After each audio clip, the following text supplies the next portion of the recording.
ٹھیک ہے یار ہیں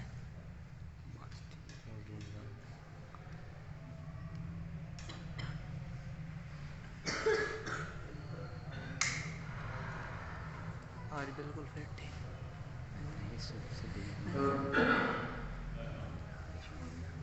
من سمجھ آ نہیں رہی سمجھ نہیں آیا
انسان کے اوپر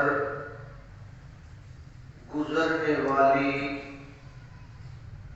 ایک حالت کا بیان فرمایا ہے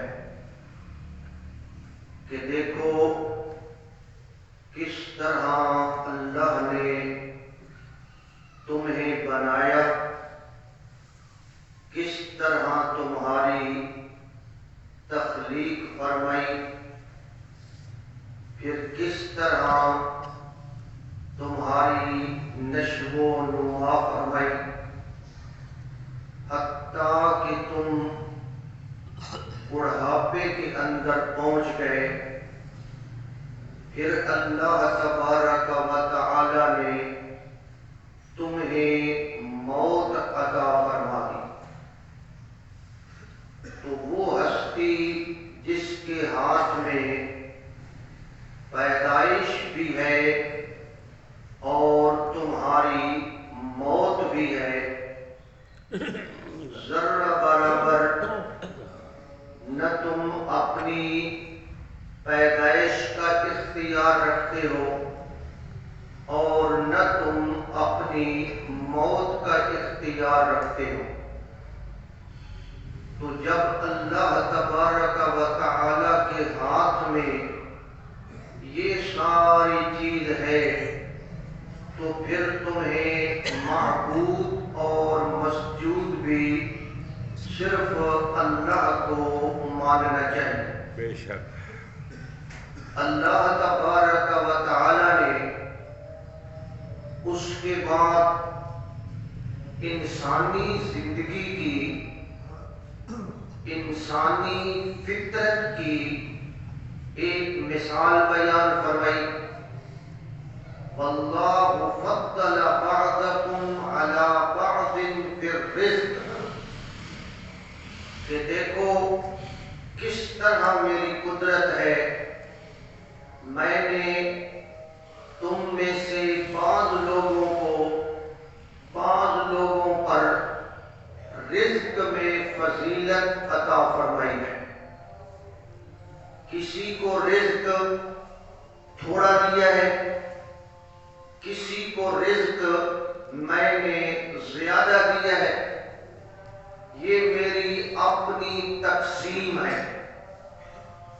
ورنہ کوشش کے اعتبار سے دیکھا جائے، محنت کے اعتبار سے دیکھا جائے، ہو سکتا ہے جو آدمی زیادہ محنت کرنے والا ہے اسے اتنا رزق حاصل نہ ہو۔ تو یہ رزق کا کم ہونا یا زیادہ ہونا یہ انسان کی محنت پر، اس کی ذہانت پر، اس کی عقل مندی پر موقوف نہیں ہے۔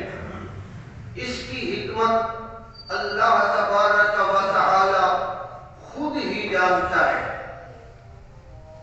وہ فارسی کا شعر ہے، اگر روزی ز دانش برفزودے، ز ناداں تنگ تر روزی نہ بودے، کہ اگر انسان کی روزی اور انسان کا مال و دولت یہ عقل مندی اور ہوشیاری کی بنیاد پر زیادہ ہوتا تو بے وقوف آدمی سے اور کوئی غریب زیادہ نہ ہوتا۔ یہ جتنے تھوڑا ذہن رکھنے والے لوگ ہیں ان کے پاس تو رزق پھر ہونا بھی نہیں چاہیے تھا۔ شاعر کہتا ہے بنادا آنچنا روزی میں رسانت، کہ اللہ تبارک و تعالی بعض اوقات ایک نادان آدمی کو، بے وقوف آدمی کو، تھوڑے عقل والے آدمی کو اس طرح روزی عطا فرما دیتا ہے کہ دانا اندرا حیران بمانت، کہ ایک عقل مند اور ذہین آدمی اس کے اندر حیران ہو جاتا ہے۔ اللہ یہ اللہ تبارک و تعالی کی اپنی تقسیم ہے۔ اللہ تبارک و تعالی نے یہ تقسیم بیان کرتے ہوئے پھر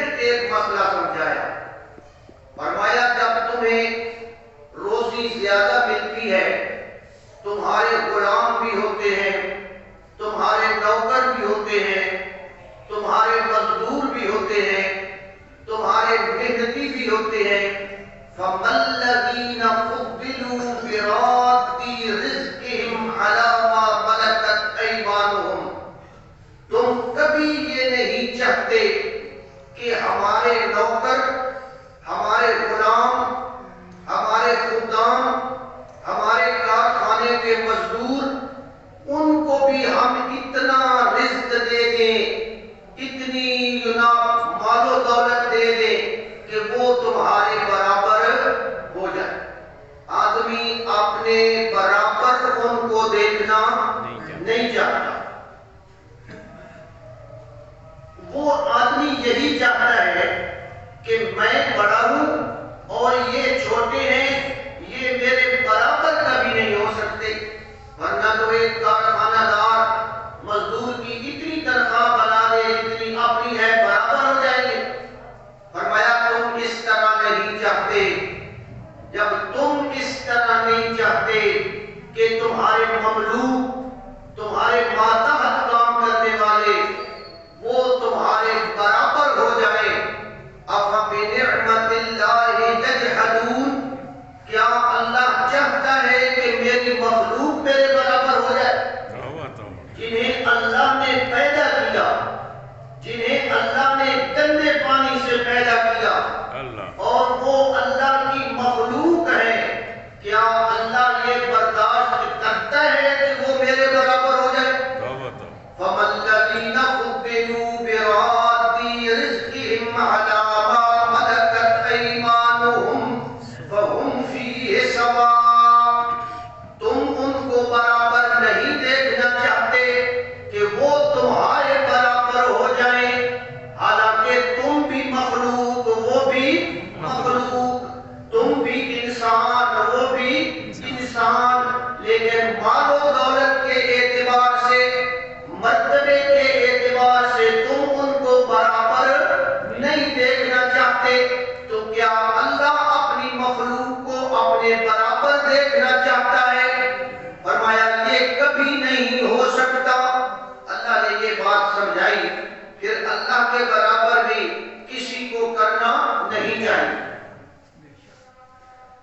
پھر اور انعام بیان فرمایا, وَاللَّهُ جَعَلَ لَكُم مِّنْ أَنفُسِكُمْ أَزْوَاجًا, اللہ نے تمہاری نوع, تمہاری جنس کو برقرار رکھنے کے لیے اللہ نے تمہاری جنس سے ہی تمہاری بیویاں بنائی.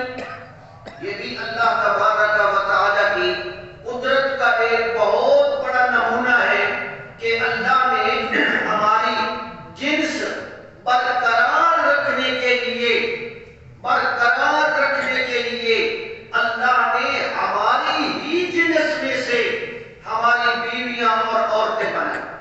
وہ کھیتیاں بنائی اور ان کے اندر کاشت کی جاتی ہے اور پھر ان کے ذریعے ہماری جناب نسل جو ہے وہ قائم رہتی.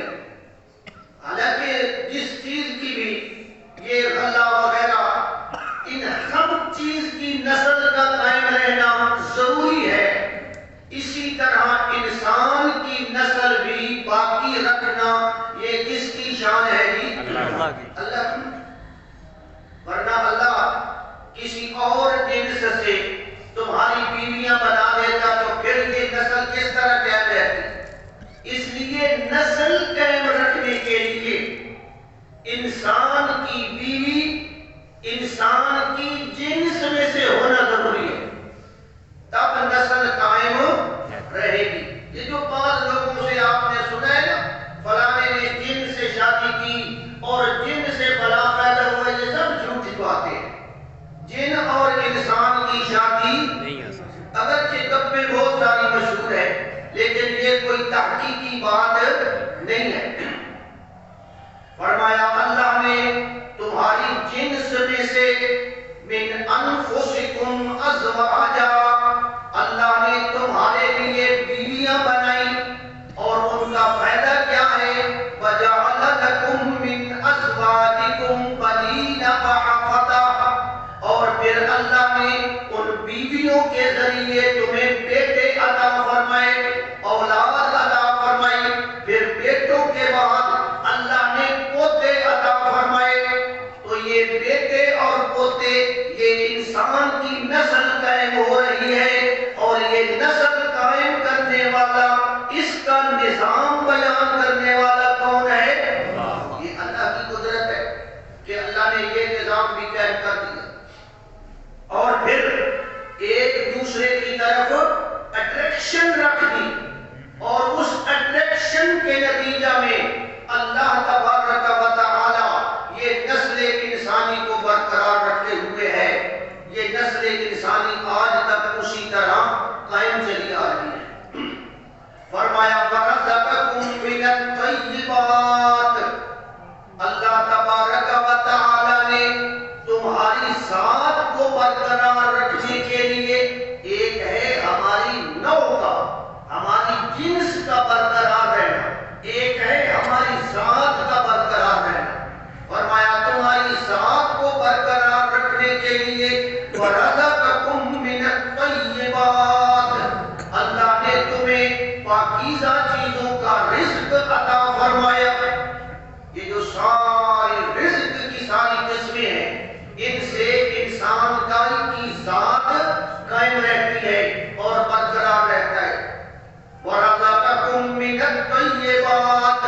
رزق بھی دیا تمہیں تو پاکیزہ رزق عطا فرمایا. تم اشرف المخلوقات ہو، تمہاری شان بڑی بلند ہے، تمہارا رتبہ بڑا بلند ہے، اس لیے میں نے تمہیں تمہارے لیے جو رزق تیار کیا وہ کیا ہے؟ من الطیبات، پاکیزہ چیزوں میں سے. اللہ نے تو ہمارے لیے بنائی ہے پاکیزہ چیزیں، اور ہم خود کیا ہے بھی حرام چیزیں اور اس قسم کی خسیس خبیث اور گندی چیزیں استعمال کر رہے ہیں. یہ ہماری فطرت کی خرابی ہے. ورنہ کوئی انسان جو صحیح معنوں میں انسان ہو وہ ایسی چیزوں کو کھانا بطور رزق استعمال کرنا وہ گوارا نہیں کرتا کہ جو خسیس اور گندی چیزیں. لیکن جب فطرت ہی ہو جائے نا ختم، پھر انسان جناب والا. آج دنیا کے اندر ایسی قومیں بھی ہیں جو جناب کتے کا گوشت کھا رہی ہیں، بلیوں کا گوشت کھا رہی ہیں، خنزیر کا گوشت کھا رہی ہیں. یہ کیڑے جناب جو درختوں کے اندر ہوتے ہیں، یہ کیڑے جمع کر کر کے ان کو جناب روسٹ کر کے کھا رہے ہیں. تو یہ ساری خسیس چیزیں ہیں. اللہ نے یہ ہمارے کھانے کے لیے چائنا کے اندر انڈے پیشاب کے اندر بائل کر کے کھائے جا رہے ہیں. کہتے ہیں کہ ان کے اندر بڑا مزہ ہوتا ہے، پیشاب کے اندر انڈا بائل کر کے کھائے. ہمیں تو سن کر بھی گھن آ رہی ہے جو نام بات. اور بلی کا جو پیشاب ہے، پاخانہ ہے، اس کو جناب کھانے کے اندر بطور ٹیسٹ شامل کیا جاتا ہے. اندازہ لگاؤ یہ رزق طیب ہے. جب انسان جناب گرتا ہے نا رب کے تعلق سے گرتا ہے، پھر وہ یہاں تک پہنچ جاتا ہے. انڈیا کے اندر گائے کا پیشاب پیا جا رہا ہے، اور وہ گائے کا پیشاب وہ اتنے اس کے فضائل سنائے جا رہے ہیں، شیشیوں میں بند کر کے پیکنگ کر کے وہ لوگوں کو دیا جا رہا ہے کہ یہ گائے کا پیشاب ہے، یہ پیو. اور پھر وہ انڈیا والے کہتے ہیں، آپ کو سن کر بھی گھن آئے گی، کہ اگر گائے کا گوبر اور اگر گائے کا پیشاب، پیشاب کو وہ موتر کہتے ہیں، گائے کا گوبر اور موتر یہ دونوں ملا کر استعمال کیا ہے تو اس کے تو بہت بڑے فائدے ہیں. یہ شربت بنا کر پیا جائے، انا للہ و انا الیہ. تو اس لیے ہمیں اللہ کا شکر ادا کرنا چاہیے کہ اللہ نے ہمیں جو دین عطا فرمایا اس کے ذریعے ہم پاکیزہ رزق استعمال کرتے ہیں، صاف ستھری چیزیں ہم استعمال کرتے ہیں. وَرَزَقَكُم مِّنَ الطَّيِّبَاتِ، اللہ نے تمہارے لیے پاکیزہ چیزوں کا رزق بنایا.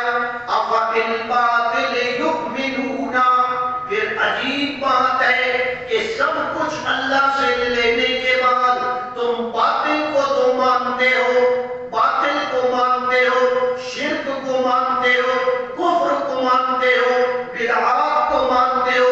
وَبِنِعْمَةِ اللَّهِ هُمْ يَكْفُرُونَ، اور اللہ کی نعمتوں کی ناشکری کر رہے ہو. پھر اللہ کی نعمتوں کا شکریہ کیا تھا؟ شکریہ تو یہ تھا کہ عبادت کس کی جاتی؟ اللہ کی. زور و پکار کس کی جاتی؟ الہ اور معبود کس کو مانا جاتا؟ حاجت روا اور مشکل کشا کس کو مانا جاتا؟ کس کا قانون اور رول اپنے وجود پر اور اپنی عدالتوں میں نافذ کیا جاتا؟ اللہ کا. آج ہم نے رول اور قانون غیر اقوام کے اپنائے ہوئے ہیں اور ہم ذلیل و خوار ہو گئے. یہ ذلت نہیں ہے کہ ایک 4000 کا سائیکل آپ کا گم ہو جائے، آپ تھانے میں FIR کٹوائیں. ایمانداری سے بتائیے کتنے مہینے آپ کو ذلیل ہونا پڑے گا؟ یہ عزت ہے آپ کی؟ کتنے پیسے آپ کے لگ جائیں گے اس میں؟ کتنا خرچہ آ جائے گا؟ یہ سب سے بڑی ذلت ہے جو آپ ذلیل ہو رہے ہیں، اس لیے کہ ہم نے اللہ کے قانون کو چھوڑا. اگر اللہ کا قانون ہوتا منٹوں میں فیصلہ ہو جاتا، انصاف ہو جاتا. یہاں تو میرے بھائی صدیاں گزر جاتی ہیں، صدیاں انصاف ملتے ہی. اس لیے کوشش یہ ہونی چاہیے ہماری کہ انصاف بھی ہو اور انصاف جلدی بھی ہو اور سستا بھی. یہ تین باتیں اگر ہمارے ملک میں آ جائے نا، انشاءاللہ بہت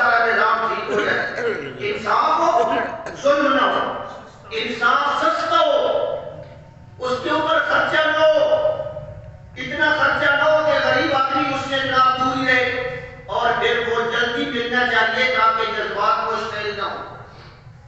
اللہ ہمیں سمجھ عطا فرمائے۔ بہت سارے فسادات اسی لیے ہو رہے ہیں کہ ہمیں حکومت کی طرف سے انصاف ملنے کی توقع نہیں ہوتی۔ یہ اگر ہمارے معاشرے میں کوئی قتل ہو جائے تو دوسرا آدمی اس کو قتل کیوں کرتا ہے؟ میں بھی اس کو اس لیے مجھے پتہ ہے کہ ادھر پتہ نہیں انصاف ہوگا یا چلو میں خود ہی کر دوں، تو یہ اشتعال پیدا ہوتا ہے۔ اللہ ہمیں سمجھنے کی توفیق عطا فرمائے۔ ہاں جی، اللہ تعالیٰ فرماتے ہیں مَا لَا يَمْلِكُ لَهُمْ رِزْقًا مِنَ السَّمَاوَاتِ وَالْأَرْضِ شَيْئًا، تم ان کی عبادت کر رہے ہو جس کے باوجود دینے والا اللہ ہے، اور پھر تم کس کی عبادت کرتے ہو؟ مَا لَا يَمْلِكُ لَهُمْ رِزْقًا، جو تمہارے لیے معمولی سے رزق کے بھی مالک نہیں ہے، وہ تمہیں رزق نہیں دے سکتے، وہ تمہیں رزق میں مال و متاع دینے میں وہ کچھ بھی اختیار نہیں رکھتے۔ من السماوات والارض شیئا، نہ آسمانوں میں سے نہ زمینوں میں سے، تو رزق دینے والا کون ہے؟ اللہ الذی خلقکم، اللہ فرماتے ہیں اللہ وہ ہے الذی خلقکم، جس نے تمہیں پیدا کیا۔ یہ ایک سیٹ ہے، پھر دوسرا سیٹ ہے ثم رزقکم، پھر اللہ نے تمہیں رزق دیا۔ فرمایا تیسری بات ثم یمیتکم، پھر اللہ تمہیں موت دے گا۔ پھر چوتھی بات ثم یحییکم، پھر قیامت کے دن تمہیں زندہ کرے گا۔ آگے اللہ فرماتے ہیں هل من شرکائکم من یفعل من ذلکم من شیء، تمہارے شریکوں میں سے کوئی ہو، یہ نہیں فرمایا فلانا دے فلانا نا، کوئی ہو تمہارے شریکوں میں سے، بڑا ہو چھوٹا ہو، پیر ہو بزرگ ہو، نبی ہو ولی ہو پیر پیغمبر ہو، کوئی ہو هل من شرکائکم، تمہارے شریکوں میں سے کوئی ہو، اگلی بات من یفعل من ذلکم، ان چاروں کاموں میں سے وہ کوئی کام کر دے، چاروں کام بھی نہیں، چاروں کاموں میں سے کوئی کام کر دے، مکمل بھی نہ کر دے، مکمل بھی نہ کر دے، شیئا ذرہ برابر بھی کر کے دکھا دے۔ کوئی ذرہ برابر بھی کر سکتا ہے؟ ہمارا ایک بال بھی کوئی پیدا کر سکتا ہے؟ یہ اللہ تبارک و تعالیٰ کی شان ہے۔ تو پیدا کرنے والا جب وہی ہے تو پھر عبادت بھی کس کی کرنی چاہیے؟ فرمایا پھر تم کہتے ہو او لوگوں کتنی عجیب بات ہے کہ تم نے اللہ کی مثالیں بیان کرتے ہو، اللہ کی مثالیں تم نے بنا رکھی ہیں۔ وہ جی جس طرح ایک افسر تک پہنچنا ہو نا، ایک بادشاہ تک پہنچنا ہو نا، تو پہلے کہاں جاتے ہیں؟ وزیر کے پاس، مشیر کے پاس، اس کے مساعد کے پاس، پھر اس طرح بادشاہ تک پہنچتے ہیں۔ افسر تک پہنچنا ہو پہلے چپراسی تک، اس کے منشی تک، اور پھر اس کے کرندوں تک پھر پہنچتے ہیں۔ یہ مثالیں بیان کرتے ہیں کس کے لیے؟ اللہ کے لیے۔ اللہ فرماتے ہیں میرا نظام جو ہے نا وہ اس طرح نہیں ہے، میں اللہ ہوں۔ میں کیا ہوں جی؟ اللہ ہوں۔ افسر کو تو پتہ نہیں کہ میرے دروازے پہ کون آیا کھڑا ہے، کیونکہ افسر اندر کمرے میں بیٹھا ہے، اس کو پتہ ہے دروازے پہ کون آیا ہے، اس کو پتہ ہے کیوں آیا ہے، اس کو پتہ ہے کتنی انتظار کر رہا ہے۔ وہاں درمیان میں چپراسی کی ضرورت پڑتی ہے، اور رب کو تو تیرے دل کے حالات کا بھی پتہ ہے، وہ تو تیرے دل کی پکاروں کو بھی جانتا ہے۔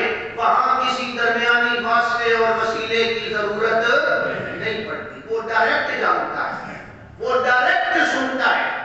افسر کو حالات کا پتہ نہیں کہ یہ سچ بول رہا ہے یا جھوٹ بول رہا ہے، اس لیے اپنی درخواست نچلے افسر سے ریکمینڈ کرواؤ، پھر اوپر والے سے ریکمینڈ کرواؤ، پھر اوپر والے سے ریکمینڈ کرواؤ، تاکہ افسر کو تسلی ہو جائے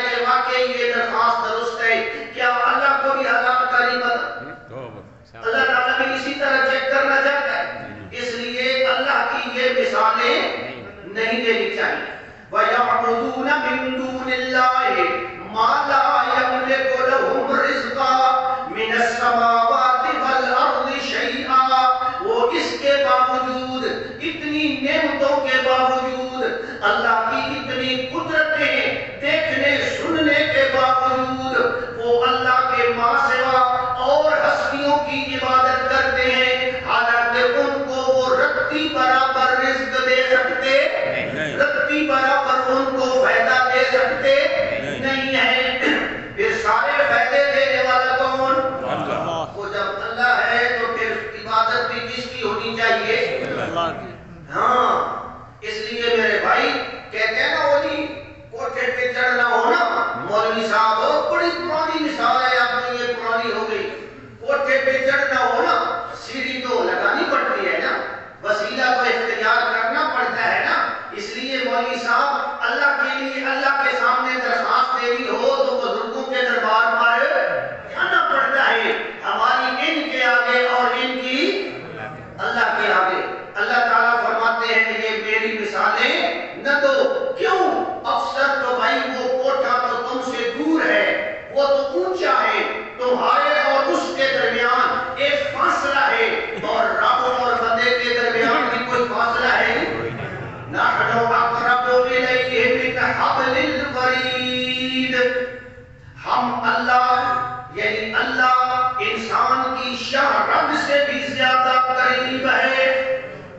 جب وہ شاہ رگ سے بھی زیادہ قریب ہے، وہ سارے حالات جانتا ہے، تو وہاں درمیان میں کسی واسطے کی ضرورت پڑ سکتی ہے. اس لیے میرے بھائی رب کو پکارنا بغیر کسی واسطے اور وسیلے کے، جہاں نہ وسیلے کی ضرورت ہے نہ واسطے کی ضرورت ہے کہ فلانے کا واسطہ ڈالو تب اللہ ہماری درخواست قبول کرے گا. ہم گندے ہیں، ہم برے ہیں، ہم گناہگار ہیں، ہماری وہاں تک رسائی نہیں ہے، اس لیے اس کا واسطہ دو. یہ بالکل غلط بات ہے. انبیاء کرام کی دعائیں قرآن مجید کے اندر مذکور ہیں یا نہیں ہے؟ کسی ایک دعا میں بھی یہ واسطے اور وسیلے کا ذکر ہے؟ نبی پاک صلی اللہ علیہ وسلم کی حدیث کے اندر ہزاروں دعائیں موجود ہیں. ہر موقع کی دعائیں، کھانے کی، پینے کی، سب کچھ کی دعا ہے. کسی ایک دعا میں بھی آپ نے واسطے اور وسیلے کی تعلیم دی ہے؟ کس کو پکارا؟ ڈائریکٹ اللہ کو پکارا. اس لیے اللہ فرماتے ہیں اَمَّن يُجِيبُ الْمُضْطَرَّ إِذَا دَعَاهُ. جب پکارنے والا مجھے پکارتا ہے تو اس کی پکار کو قبول کون کرتا ہے؟ اس کی پکار کو کون سنتا ہے؟ اجیب دعوت الداعِ اذا دعان. جب بھی مجھے پکارنے والا پکارتا ہے میں اس کی پکار کا جواب دیتا ہوں.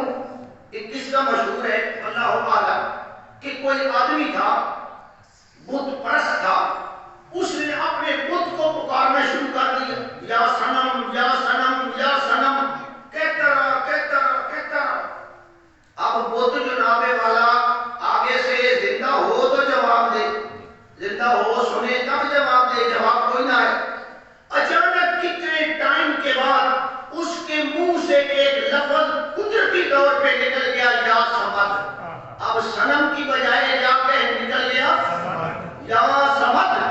جب ایک دفعہ یا سمد نکلا نا، اللہ نے عرش پہ فوراً جواب دیا، لبیک یا عبدی، بول میرے بندے کیا چاہتا ہے.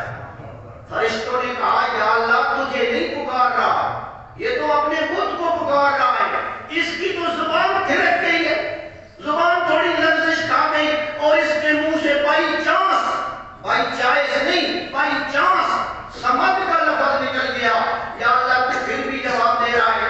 اللہ فرماتے ہیں جھوٹے کو پکارے جواب نہ آئے، سچے کو پکارے جواب نہ آئے، پھر سچے اور جھوٹے میں فرق کیا رہا؟ سبحان اللہ. یہ تو میری شان ہے. اجیب دعوت الداعِ اذا دعان. جب بھی کوئی پکارنے والا مجھے پکارتا ہے میں اس کی شور و پکار کا جواب دیتا ہوں.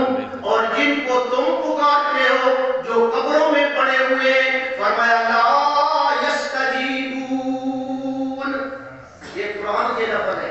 لا یستجیبون وہ جواب لا یسمعون وہ تمہاری پکار لا یستطیعون وہ طاقت لا یملکون وہ مالک نہیں ہے. تو پھر سارا اختیار کس کے پاس؟ فرمایا اللہ کے پاس. اس لیے لوگوں اللہ کی اس طرح کی مثالیں نہ دیا کرو، یہ گھٹیا مثالیں جو اللہ کی شان کے خلاف ہیں. فلا تضربوا للہ الامثال. اس قسم کی مثالیں جس طرح مخلوق کی مثالیں ہوتی ہیں وہ جی پپڑنا تا پوندا ہے نہیں پھر جی تھرو پراپر چینل درخواست دینی پوندی ہے نا انجے تے نہیں نہ قبول ہوتی. یہ مخلوق کی مثالیں ہیں اور مخلوق اور خالق میں فرق ہے یا نہیں ہے؟ اللہ فرماتے ہیں اس لیے ایسی مثالیں مت بیان کیا کرو. فلا تضربوا للہ الامثال ان اللہ یعلم وانتم لا تعلمون. اللہ جانتا ہے اور تم نہیں جانتے. سب کچھ جاننے والا کون؟ اللہ فرماتے ہیں یہ تو تمہاری مثالیں ہیں نا، غلط مثالیں اور کمزور مثالیں، اور میں تمہیں مثال دیتا ہوں. اب مثال کون بیان کر رہا ہے؟ اللہ. نہ بندے کی مثال ٹودا جناب کوئٹ ہوگی یا اللہ کی؟ اللہ مثال دے رہا ہے. اللہ فرما رہا ہے میں مثال بیان کرتا ہوں. میری مثال کے اندر غور کرو. ضرب اللہ مثلا عبدا مملوکا. اللہ ایک مثال بیان کرتا ہے. اللہ تعالیٰ مثالیں دے کر بھی ہمیں مسئلہ توحید یہ اس کی مہربانی ہے. ورنہ وہ ایسے کہتا مانو نہیں تو جہنم میں ڈال دوں گا، ڈال سکتا تھا. لیکن مثالیں دیتا ہے، دلائل دیتا ہے، سمجھاتا ہے تاکہ تجھے بات سمجھ.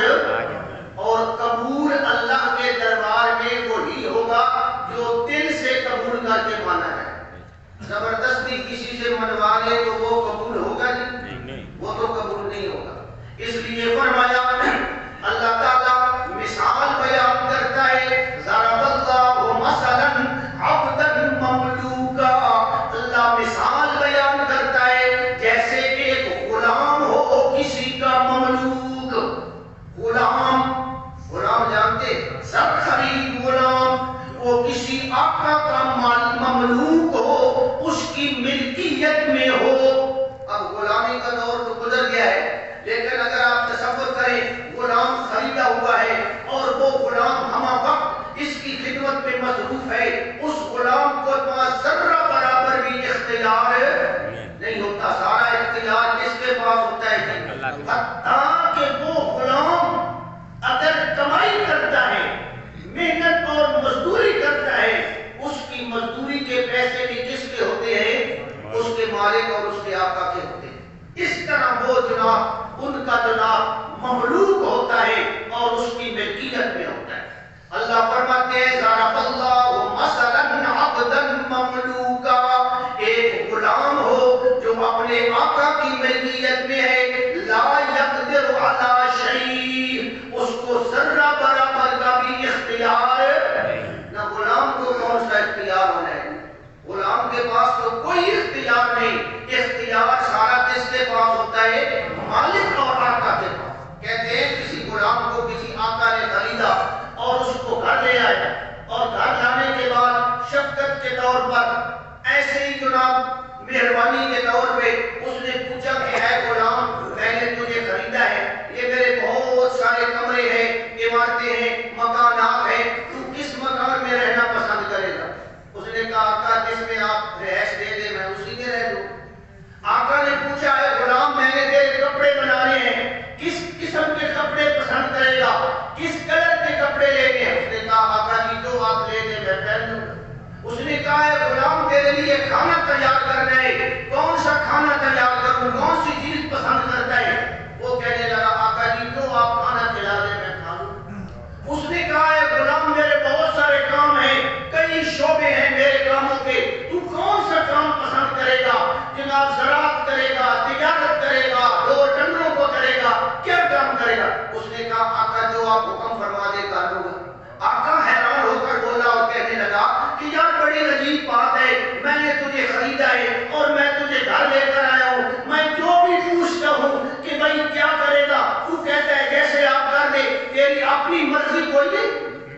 تیری اپنی خواہش وش کوئی نہیں تیری اپنی. غلام نے جواب دیا سونے کے پانی سے بکنے کے قابل ہے. کہنے لگا آقا جی اگر اپنی مرضی کرنی ہوتی تو غلام ہی کیوں بنتا. غلام کا مطلب ہی یہی ہے کہ اس کی اپنی مرضی لا یقدر علی شیء، وہ ذرہ برابر بھی قدرت نہیں رکھتا، اختیار نہیں رکھتا.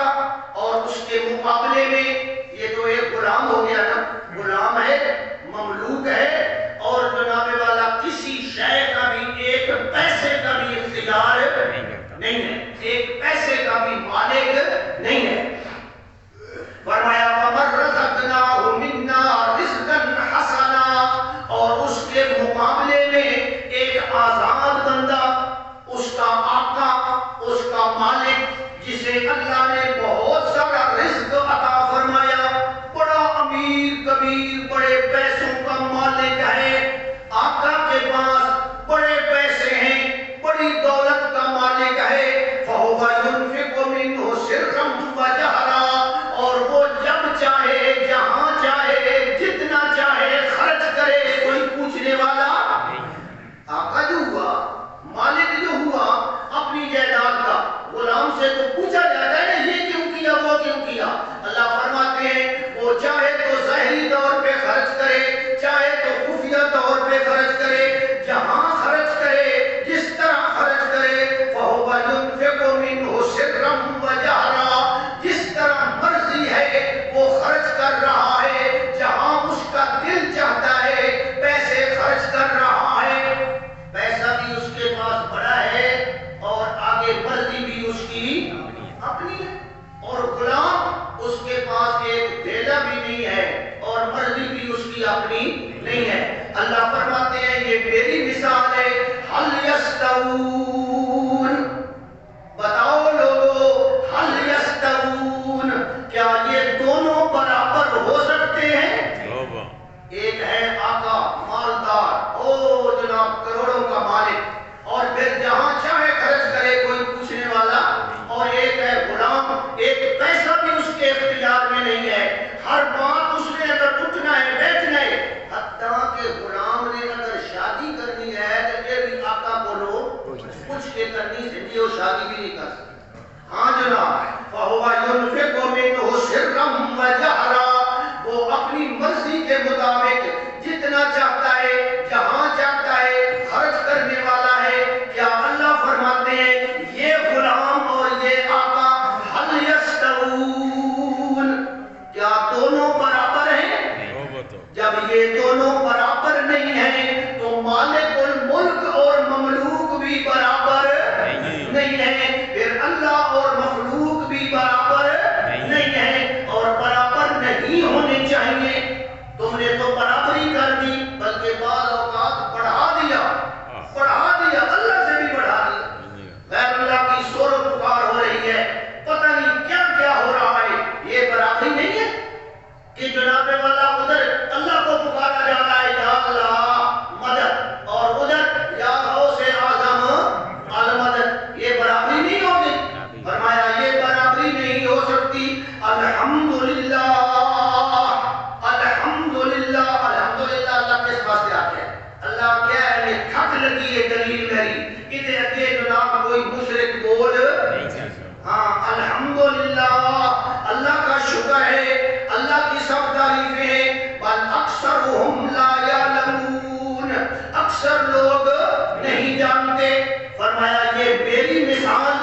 فرمایا اینما یوجہ لا یأتی بخیر، وہ جدھر بھی جاتا ہے کہیں سے بھی خیر کی خبر نہیں۔ ماشاءاللہ ایسا غلام ہے نا جدھر بھی جاتا ہے خیر کی خبر۔ ہاں جناب ہر شہر جو تباہی کیتی رہتا ہے کہ غلط کام کر رہے ہیں، کوئی جناب چنگا تو اس آج تک کیتا ہی نہیں، اس کو لو ہوئے نہیں۔ یہ عربی کا محاورہ ہے، اینما یوجہ لا یأتی بخیر، جدے بھی منہ کرندا ہے اتے ہی جناب کوئی نہ بھیڑا ہی کیتی آندا ہے، کوئی غلط ہی کیتی آندا ہے۔ اللہ فرماتے ہیں ایک تو یہ غلام ہے جو گونگا اور بہرا ہے، جدھر بھی جاتا ہے نقصان ہی کر کے آتا ہے، اور اس کے مقابلے میں حل یستوی ہوا ومن یأمر بالعدل، اس کے مقابلے میں ایک آقا ہے، مالک ہے، وہ غلام نہیں ہے، وہ آزاد ہے، اور وہ جناب بولتا بھی ہے تو بڑا خوبصورت بولتا ہے، بولتا ہے تو عدل و انصاف پر بولتا ہے، عقل اور ذہانت بھی رکھتا ہے، جب بھی بات کرتا ہے عدل اور انصاف کی بات کرتا ہے، سیدھے رستے پہ چلتا ہے، بالکل سیدھے رستے پہ نہ۔ ایک ہے گونگا اور بہرا، وہ تو جدے گیا نا ماشاءاللہ جناب بڑھیا خبر آ گیا، اور دوسرا یہ غلام نہیں ہے، یہ آزاد آدمی ہے، اور اس کے اندر اللہ نے عقل بھی رکھی ہے، اور پھر زبان بھی اس کی بڑی اچھی ہے، اور پھر یہ عدل و انصاف کی لوگوں کو تلقین بھی کرتا ہے، لوگوں کو اچھی باتیں بتاتا ہے، خود بھی اچھا اور دوسروں کو بھی اچھی باتیں بتاتا ہے۔ وَمَن یَأْمُرُ بِالْعَدْلِ، اور وہ عدل کا حکم دیتا ہے، انصاف کا حکم دیتا ہے۔ اللہ فرماتے ہیں حل یستوی، بتاؤ لوگو کیا یہ دونوں برابر ہو سکتے ہیں؟ وَهُوَ عَلَى صِرَاطٍ مُسْتَقِيمٍ، اور وہ سیدھے رستے پہ چل رہا ہے، سیدھے رستے پہ چلنے والا، صراط مستقیم پہ چلنے والا، عدل و انصاف کے ساتھ چلنے والا، دوسروں کو بھی عدل و انصاف کی تبلیغ کرنے والا، ترغیب دینے والا، کیا وہ گونگا غلام اس کے برابر ہو سکتا ہے؟ اللہ فرماتے ہیں جب یہ دونوں برابر نہیں ہیں تو پھر اللہ اور مخلوق بھی برابر نہیں۔ بڑا فرق ہے، بہت بڑا فرق ہے، بہت بڑا، زمین و آسمان کا فرق ہے۔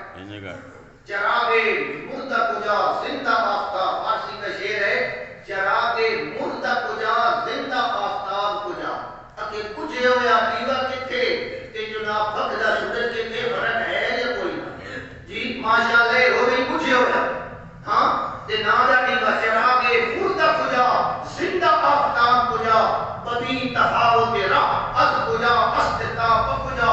جس طرح ان کے اندر بڑا ہی فرق ہے، بڑا ہی فرق ہے، اسی طرح مخلوق اور خالق کے اندر بھی بڑا ہی فرق ہے، بڑا ہی فرق ہے۔ اس فرق کو کبھی ہم مٹا نہیں سکتے۔ خالق خالق ہے، مالک مالک ہے، مخلوق مخلوق ہے، مخلوق اس کی محتاج ہے، اور وہ کسی کا محتاج نہیں ہے۔ وہ جناب سنتا ہے بغیر واسطے کے، اور ہم واسطے کے بغیر نہیں سن سکتے۔ وہ تو جانتا ہے ہمارے دل کی باتوں کو بھی، اور ہم جان نہیں سکتے۔ تو اس لیے پھر کس کو پکارنا چاہیے مصیبتوں میں؟ ہاں جی، پھر اللہ کو پکارنا چاہیے۔ اس کا دروازہ کبھی بند، مخلوق کے دروازے بند ہو جاتے ہیں۔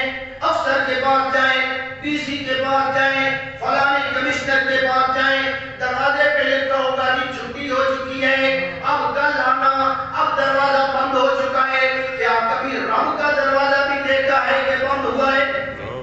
جی بندہ کرنا کا والی صاحب تسیاں دے رب کا دروازہ بند نہیں ہوگا، کھانے کا دل تالے نہیں لگے ہو تریف سنیے۔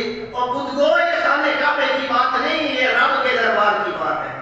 یہ تو مجازی طور پر کہا جاتا ہے رب کا دروازہ بند، مجیب دعوت الداعی اذا دعان، جس وقت پکار، جب بھی پکار، جس حال میں پکار، جس بولی میں پکار، جس شکل میں پکار، وہ سب کی پکاروں کو سنتا ہے۔ نہ پیر ہوئے، بزرگ ہوئے، تمہارا پنجابی، خدا مرید ہوئے، پٹھان، کہ وہ پٹھان پشتو آ کے انہی قبر کے گڑبڑ کرے انہوں سمجھ آ سی جی فرض کرو نہیں پارٹی مان لیں کہ ہم حضرت صاحب سمجھے میں سمجھ آ سی کوئی نہ آ سی نا تو وہ پھر پیر کس بات کا پھر اس کو تو انگریزی میں پکارو کسی اور دنیا کے اندر کتنی 300 زبان صرف انڈیا نے بھی بولی ہے 300 زبان صرف انڈیا نے باقی ملکوں میں کتنی ہے اور یہ اللہ کی شان ہے کہ کعبۃ اللہ کے آس پاس طواف کرنے والے طواف کر رہے ہیں کوئی انگلش میں پکار رہا ہے کوئی پشتو میں پکار رہا ہے کوئی اردو اور پنجابی میں پکار رہا ہے کوئی لاطینی اور سنسکرت میں پکار رہا ہے سب کی پکاروں کو سننے والا کون ہے اور سمجھنے والا کون ہے یہ اللہ کی شان ہے فرمایا جب یہ دونوں برابر نہیں تو پھر اللہ اور اس کی مخلوق بھی دونوں برابر نہیں ہیں یہ اللہ کی مثالیں ہیں تو اللہ کی مثالیں جو ہے یہ زبردست ہے یا ہم نے اپنے پاس سے بنائی ہے اپنے پاس سے مثالیں بنانا ایسے سوچ کے جناب اس طرح تو آپ کوئی مثال بھی بنا لیں کوئی مثال بھی بنا لیں اس میں تو کوئی پابندی نہیں ہے مثال وہ ہونی چاہیے جو حقیقت کے مطابق ہو اور اللہ کی مثال کیا ہے جی اللہ نے سورۃ زمر کے اندر مثال بیان فرمائی اللہ فرماتے ہیں ضرب اللہ مثلا رجلا فیہ شرکاء متشاکسون ورجلا سلما لرجل اللہ فرماتے ہیں ضرب اللہ مثلا رجلا فیہ شرکاء اللہ مثال بیان کرتا ہے ایک بندے کی اللہ مثال بیان کرتا ہے ایک بندے کی ایک غلام کی فیہ شرکاء اس کے بہت سے شرکاء ہیں شریک ہیں پارٹنر ہیں پارٹنر سے جانتے ہو نہیں بولی میں پارٹنر اپنا تھا یہ اس کے پارٹنر ہیں اور غلام ایک ہے اور اس کے مالک ڈھیر سارے ہیں شرکاء ایک بندہ نہیں دو بندے نہیں بہت سارے ہیں شرکاء متشاکسون اور وہ سارے جو اس کے مالک ہیں کوئی ادھے کا مالک ہے کوئی چوتھے حصے کا مالک ہے کوئی جناب کتنے کا مالک ہے ڈھیر سارے مالک ہیں اس غلام دے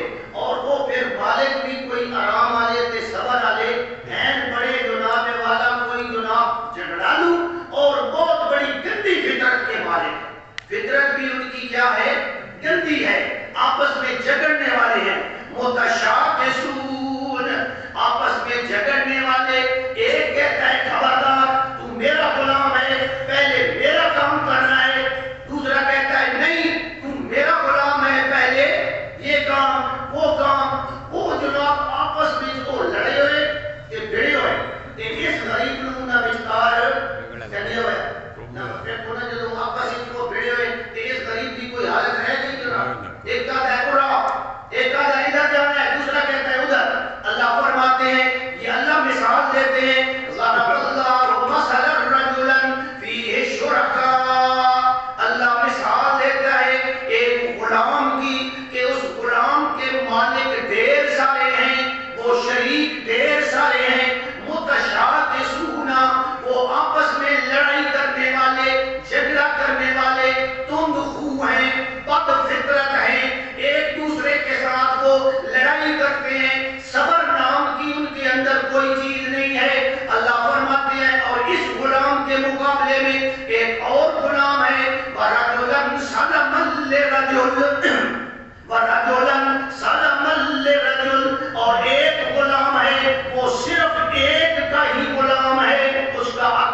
پہ جھکنے والا اور ایک دروازے پہ جھکنے والا برابر ہو سکتے ہیں؟ انہاں دونوں میں جو 100 کا کیڑا راسی ایک کا جی جو ایک کا ہو وہ آسان رہے گا، وہ سوکھا رہے گا۔ جو ڈھیر ساروں کی عبادت کرے، ان کی پوجا کرے، کبھی کسی کی، کبھی کسی دربار پہ، کبھی کسی قبر پہ، کبھی جناب کسی تھان پہ، کبھی کسی جناب والا چلے پہ، کبھی کسی جگہ پہ، وہ جناب تکیے پہ جائے گا، فلاں جائے گا، فلاں جائے گا، وہ جناب کبھی برابر نہیں ہو سکتے۔ حال یسناویان مسئلہ، یہ دونوں برابر نہیں ہو سکتے، اس لیے ہمیں کتنوں کی جناب عبادت کرنی چاہیے؟ صرف ایک کی۔ اللہ فرماتے ہیں، جہاں بھی فرمایا الحمدللہ، الحمدللہ، مطلب مسئلہ کیا ہو گیا ہے؟ واضح، مسئلہ واضح ہو گیا ہے۔ اللہ نے مشرک اور موحد کی مثال بیان فرمائی ہے کہ دونوں میں کتنا کلیئر فرق ہے۔ لوگوں تمہیں فرق سمجھ آ گیا؟ الحمدللہ بل اکثرہم لا یعلمون، لیکن اکثر لوگ پھر بھی جانتے نہیں ہیں۔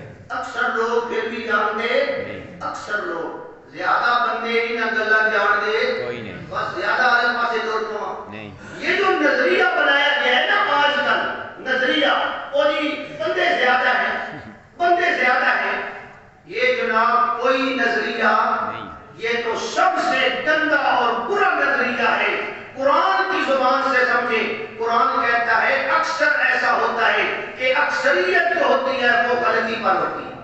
نہ اکثر بندے ڈھیر سارے بندے ایک پاسے ہو جائیں کہ تھوڑے بندے ایک پاسے ہو جائیں، کیا یہ دلیل بن جائے گی کہ وہ اکثر جو ہے وہ جناب حق پر ہے؟ جی وہ حق پر ہونے کی دلیل یہ ہے کہ قرآن اور نبی پاک کے فرمان کے مطابق ہو۔ یہ بات سمجھیں، یہ پھر سمجھیں، یہ آج کل ٹرینڈ چل رہا ہے کہ بندے اکثر ہیں، وہ جو بندے ڈھیر سارے ہیں۔ شیخ سعدی نے اس سے واسطے کہا کیا ہے؟ شیخ سعدی نے کیا ایک پاسے ایک گھوڑا ہوئے لیکن ہوئے نسلی تے اصلی، اور ایک پاسے 100 کھوتا ہوئے۔ جو شیخ سعدی مثال دیتی ہے میں نہیں دیتی، مدعا کو جناب والا مولی صاحب مثال دیتی، وہ کہ 100 گدھا ہوئے، ہاں، اور ایک طرف ایک عربی نسل اصلی گھوڑا ہو، باقی لسا بھی ہوئے، فرمایا وہ وادی انادے کو لو سرس ہے۔ اسی طریقے نال جناب والا ایک بندہ صحیح چیز پہ قائم ہے، توحید پہ قائم ہے، قرآن پہ قائم ہے، شریعت محمدی پہ چل رہا ہے، نبی پاک کے فرمان کے مطابق چل رہا ہے، وہ ایک ہو اور اس کے مقابلے میں 10,000 بندے بھی کھڑے ہو جائے جو قرآن و سنت سے عاری ہے، وہ کبھی اس کا مقابلہ اکثریت کی بیس پر مقابلہ۔ اکثریت تو دیکھی جائے نا، مثال کے طور پہ اب ہم مسجد میں بیٹھے ہیں، خدا نہ خواستہ یہاں شہر میں کوئی کلب ہو، کوئی سینما ہو یا اور کوئی تھیٹر ہو، وہاں لوگوں کا رش زیادہ ہوتا ہے یا مسجد میں زیادہ ہوتا ہے؟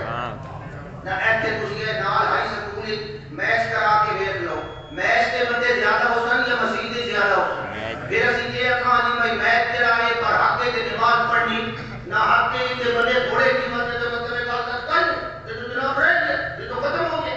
یہ بنیاد نہیں ہے، یہ شیطان کا دھوکہ ہے، اور شیطان نے بھی کہا تھا پہلے دن اللہ کے سامنے کہ یا اللہ بندے میرے دل زیادہ ہونے نہیں، بندے میرے دل زیادہ ہونے نہیں۔ پھر زیادہ ہے شیطان کی طرف یا نہیں ہے؟ دنیا میں جتنے مذاہب ہیں ان تمام مذاہب میں سے کون سے مذہب کی تعداد زیادہ ہے؟ عیسائیوں کی، عیسائی سب سے زیادہ ہے۔ تو پھر ہم کیا کہیں کہ مسلمان تھوڑے، عیسائی زیادہ، لہذا عیسائی حق پر، وہ حق پر ہو گئے۔ فارمولہ کون سا ہے حق اور باطل کا؟ فارمولہ حق اور باطل کو جاننے کے لیے اللہ کا یہ قرآن ہے۔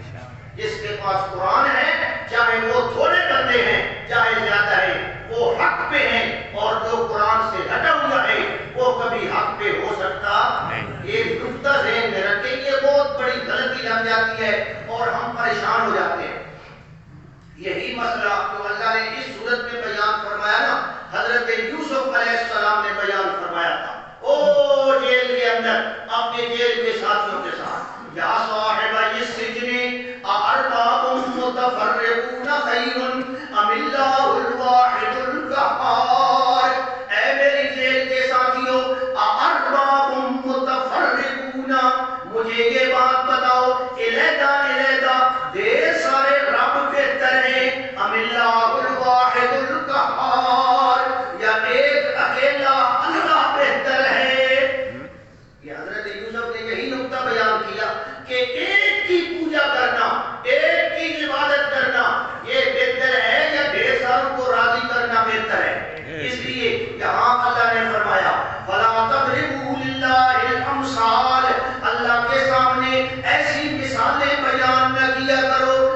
انا للہ و انا الیہ راجعون. عجیب صورتحال ہے. موحد موحد لفظ ہے. موحد اور مشرک کبھی برابر نہیں ہو سکتے. اللہ مجھے آپ کو عمل کی توفیق عطا فرمائے.